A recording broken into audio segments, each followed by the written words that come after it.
Welcome, everyone.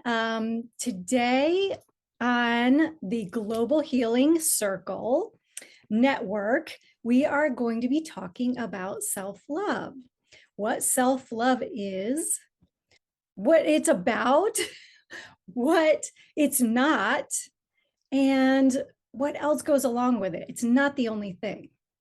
So we have Amos and Noora here today with me all together, and we're just going to get started. So what is self-love? Amos, I know you have a particular definition or point of view, as we all do, and we all just want to share our different point of views and help whoever is called to listen to this today. So Amos, why don't you go ahead and start? Hi, everyone. My name is Amos Campbell. I'm a full spectrum healer from Peoria, Arizona. And today for self-love, I'm going to talk about our physical health and how to keep ourselves in a real good physical place so that we can continue to love ourselves and love everyone around us. So it's about keeping this physical vessel in as good of condition as possible. I relate the human body to either a vehicle or a home most often, and there's a lot of upkeep. So in this case, it's about routine. We schedule our tire rotations, we schedule our oil changes. Sometimes we even schedule the paintings of our homes to keep the outsides looking all nice. Whatever that is, I really try to enforce a healthy routine and help them find a healthy routine, because sometimes what is working is not working. And that's the big word, is recognize. We want to recognize, is this sustainable? How can we reestablish a routine? Every so often we review what's going on, because it's a remodeling process. And anyone who's ever had any actual remodeling in a home done knows that it's going to take longer and it's going to be way more intensive than anyone ever thought. So that's part of what I play, is just keeping it all on track in a healthy way, because it's about care. Yes. Yes. So what in your journey brought you to this realization of what self-love really is? In this case, it brought me here because I have had a constant lifelong struggle with weight loss and weight gain. I had personal struggles with eating disorders in my late teens and early 20s, and having a healthy relationship with food and fitness, the two big F's of our lives, and to make that healthy and sustainable. So it was my personal journey that led me here, and to help other people get there in a gentle way. Right. Right. So you're saying, in other words, like the healing disorder or the eating disorders, how would you say that self-love or the lack thereof played a role in that? Well, it comes back to care, because I wasn't caring about how I felt. I cared about how other people Mm, felt about me. And I cared so much about that that I was willing to do whatever I thought needed to be done to make that happen, because I wanted them to care about me, because I didn't care about myself. I cared about what they thought about me. And that's always a very tough battle, but you'll eventually reach a place where you don't care, because you want to make it. And that's what brought me here. yes, yes. And I agree with that. I think that's where a lot of people's focus is that in this outside image. And it's this almost a fear of not looking at yourself first, right? So Yeah. that's that whole concept of kind of bringing that focus back to yourself and being okay with it, right? So yeah, so Noora, tell us a little bit about yourself and your journey, and you know how you see self-love. Yeah, well, I basically I'm quite lucky in a way that I didn't have like a nasty family background where emotions were not accepted. So in that way, like I had always fairly healthy image about myself, and I could talk about my emotions, and my mother was very available for me. My father, not so much, but it's because he's a Finnish man, and that's what Finnish men do. They don't talk about feelings. But anyway, I still struggled, like all of us, with a lot of pressure from the outside world and from the society, from the peers, from what I thought that I should be, or how I would be accepted. And I actually made quite a long journey. I actually studied a few professions, and I was very unhappy in all of those, and kind of like we're always exploring and looking like what is my way, until I encountered spirituality in 2015 or 2014, 2015. And then from there started like a healing journey of myself. And for me, the biggest thing was that I understood that only I can know what is good for me. No one else can know it. I should not be begging anyone's acceptance, because there will be people who accept me and there will be people who won't. And if I start accepting and loving myself and integrating my negative emotions and kind of like owning my way of being, whatever it is, that's when other people start to accept me also, and that's when other people actually start to love me too. So I was very codependent in my previous relationships, and I was always like trying to make sure that everyone was feeling good. I was the one kind of like trying to take care of everyone.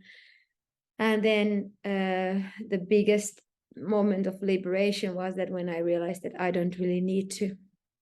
Yeah. And after that, what happened is that life became a lot more simple and more authentic.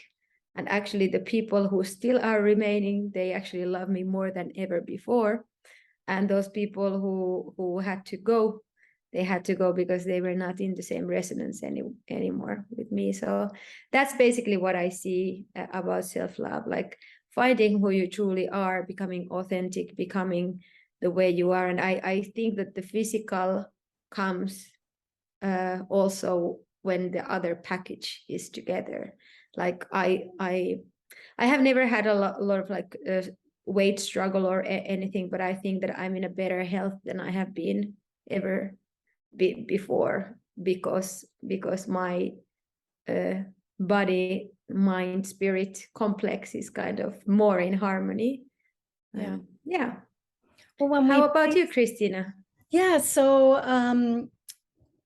I also struggled with some physical things, only because I was not paying attention to myself. I was the pleaser, pleasing everyone else, the codependent.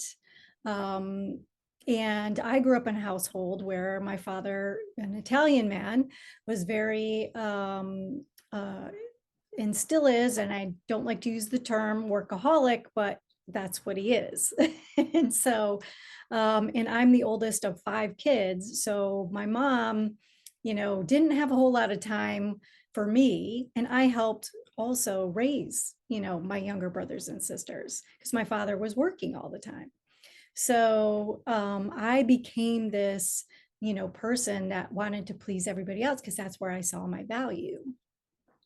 And it wasn't until, I was living this way for years and years, even after spirituality came into my life. I was still not looking within. And as a matter of fact, self-love, I didn't even know what that meant. What did that even mean? Because love came from outside. I didn't even know it as anything else.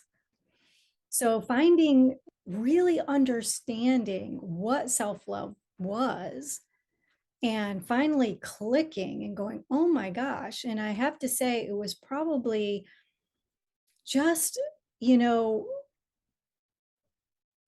focusing more on myself doing the self-care, the physical part, yoga, really the diet that really worked for me and my body. I always was very underweight.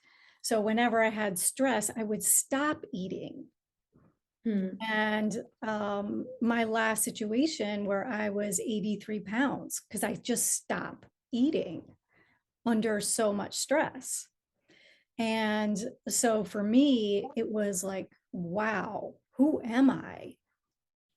Because even on the physical level, when you're in that survival mode, you can't even get to a place where you feel centered, or you feel that you're even connected. So you're always looking outside for that connection, always looking outside because you feel so separate in that survival place, of the physical survival place. So when I really started to realize this and go within and really start changing my thoughts around what love was, what self-love really was. And I use the analogy with a lot of my clients because it's so abstract to them because they never really felt it. So if anyone has a pet, or if anyone has a child, it's that love that you feel when you are in presence with that animal, with that pet, or with that child. It's that love. That's not coming from outside of you. That's coming from in you. You are conjuring that feeling. Your dog isn't sending love to you. You are actually creating that love within and sending it out. So it's when I realized that, I was like, whoa, this is what it feels like. Whoa.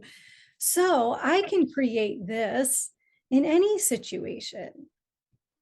And I can create this when I'm by myself and turn it inward toward me. So that is my point of view of self-love.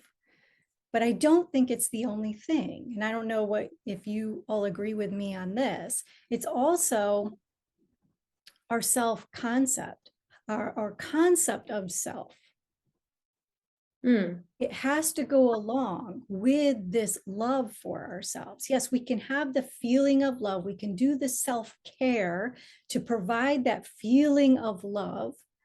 But if your thoughts are still saying you look like shit every day, or you, nobody likes me, or, I have to give more of myself so that someone else will like me, then self-love doesn't really go very far, and it's temporary. So thoughts on that? And for example, what I have been thinking this week, I have seen a few girls with like clearly very visible lips full of this Botox and stuff. And I started to, I saw them in the metro, and I started to think about it, like that, what is it? Like usually it starts with like just a little bit, but then they start to look a little bit like weird and like, not very human anymore. And I realized that it's and I realized that it's actually a matter of like nothing is enough for them, because in their minds they are not enough for themselves. That's so right. That's when this cycle starts to happen, is that they kind of get used to that adaptation, and they need more so that they can be accepted or they can be loved. Or like the mind is so weird, because from outside you can clearly see the pattern that is in their head, but they are blind. They cannot see it themselves. And we do that in many ways. It was just like one example. And what was a big thing for me was to understand that I don't need to be perfect. No one can be perfect. And when you kind of understand that when you are imperfect, but you try your best in every situation, it's the best you can do. And that gave me personally a lot of freedom in my life, because I started to actually concentrate on the on the more important things than to how I'm doing stuff. Like, Yes. am I accepted? No, Mm. absolutely. That's really what it comes down to. In my experience, I'm a logical creature, so I had to equate everything to value theory. It was, am I valuing their opinions or am I valuing my opinions? Am I valuing my health or am I valuing my performance for someone else? So it's really going to come down to value. And I tell everyone that it's about you and your health. It's sort of the oxygen mask in the airplane theory. You can't take care of anyone else if you can't take care of yourself. If we're going down and you pass out, well, then the six people that you could have helped along the way, they are guaranteed to not get any help because you're passed Yeah. out on the floor. So it just depends on how much you value yourself, how much you value relationships with others,